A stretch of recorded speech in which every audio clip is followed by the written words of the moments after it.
Hello, welcome to Me and My Golf TV. We're your coaches Andy and Pierce, and we have a very special impact show today for you. Pierce, what are we talking about? We are celebrating the life of the king, Arnold Palmer.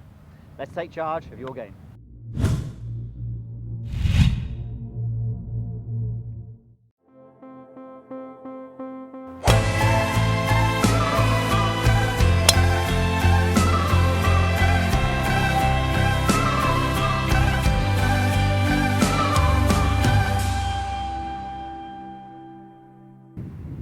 So thanks for joining us here on the 8th hole at the beautiful Asprey in Shropshire, England.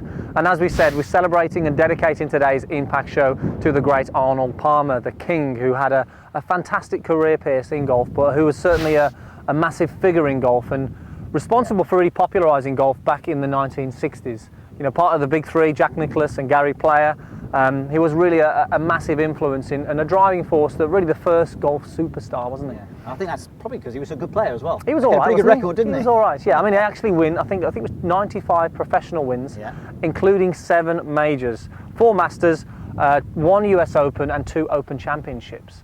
So he was pretty good. He was a pretty good athlete as well. Yes. So why not talk about the good things that Arnold Palmer did, and hopefully share some of the things that maybe could help you with your game and his golf swing. And it was a very, I'd say, unusual golf swing compared to what we see now in the modern coaching and modern professionals, but he certainly does some things really well that the amateurs could take from Pierce that could definitely improve their golf swing. A lot of positions in his golf swing are amazing, and as you say, he was a tremendous athlete, and you can see that from some of those positions. But I think we talk about, obviously, how the lower body works in the golf swing with our clients a lot, and you see a lot of things that perhaps go off with golfers. You know, they don't really get a good wind up with their lower body to start with. They don't actually stabilize, and they do what we call a sway when they move to the side like that.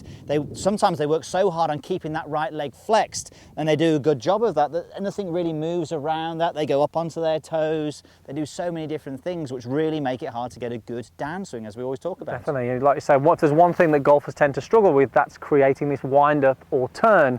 Arnie didn't have any problem with that. His lower body was incredibly active, certainly on the backswing, but even on the downswing. Pierce, just talk about what he did so good on the way back. Okay, so and what we're going to do to help with this as well, we're going to use Body Track, which is a force mat. It's just going to give us a little bit idea how he would shift the pressure in his golf swing. But as you said, when he would swing back, when Mr. Palmer swung back, that right leg would actually extend a little bit, straighten a little bit. The left heel would come up in the air. So we continue to the top of his backswing, and you can see that weight was very much going into the heel on the right, on his right foot there. And obviously the left foot is up in the air, the left heel is up in the air. And as we said, a lot of people really struggle to get the weight into that heel. And we can almost, when we have the early extension line in that we talk about, which is a good one for the pelvis, we could see that Mr. Palmer actually goes through that. So he actually goes through that early extension line, and a lot of people, so many people, actually come off that in their backswings. Definitely, and this really helped him deliver the club in a good way, but it helped him create this massive amount of turn with his hips, but also with his shoulders, which, you know, helped him certainly create some power. As we said, he was a very much an athlete, and this certainly helped him, didn't it? Yeah, and I think, you know, you talk about swings of the day. Jack Nicklaus was quite similar in his lower body, and both Mr. Nicklaus and Mr. Palmer, when they start their downswing, they start it by getting that left foot and slamming it into the ground and then unwinding the body through. Justin Johnson, he's quite similar as well with that trail leg now. Okay, so bearing in mind what Mr. Palmer did on his backswing and creating this turn, Pierce is going to give you a little bit of a help here of what you can do to help create some extra sort of turn, Pierce, and get the pressure into the heel on the way back. This is exactly what he did, by the way. He would get a tennis ball and he would chop it in half. No, he probably didn't at all. But this is a really good drill for actually getting that pressure into that heel, because when you get a tennis ball like this, which is quite firm, there we go, good hands, it's quite firm, you've actually got to press that into the ground. So what I'm going to do, I'm going to place it underneath my trail heel. So I'm just getting myself lined up. It's going to go there. So now, as soon as I do that, my heel is being pushed up into the air. So it's actually pushing me away from doing a good job. So what I have to do now as I swing back is I have to squash that tennis ball with my heel. So you can see now that my right leg has gone back a little bit, it has straightened a little bit, but I'm definitely putting that weight into the heel. My toes on my right foot are in the air, and obviously my left heel is up in the air like Mr. Palmer. Perfect, and you can see there from Pierce, he's got a massive turn of the hips.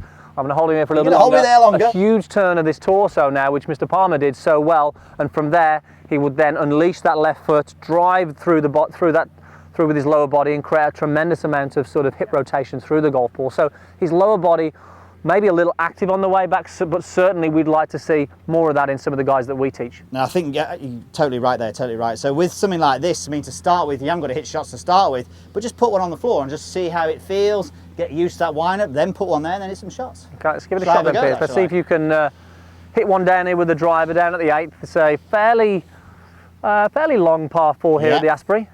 I don't want to quite hit it as good as Mr. Palmer, but half a go. You're not quite as athletic as him, I don't No, think. definitely not these days. Right, I'm going to load up that hill. Here we go. Oh, yeah, very good. Just lost my balance a little bit on the way through nearly, but that was a good hit.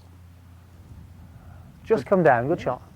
So, really good drill there that's going to help you create, as we've said, really, if there's one problem we tend to see a lot of golfers have, it's creating this nice wind-up or turn on the way back. Using the tennis ball is certainly going to help. Give it a go and make sure you post your comments down below for next week. Thanks for watching, guys, and we'll see you soon. So don't forget to get involved, post those questions down below so we can pick a winner for next week. And if you like seeing videos like this, hit the subscribe button, it is for free. Definitely, and for more great golf instruction, head over to our website, meandmygolf.com. Loads of videos on there that's going to help your game. Thanks for watching, and we'll see you next time.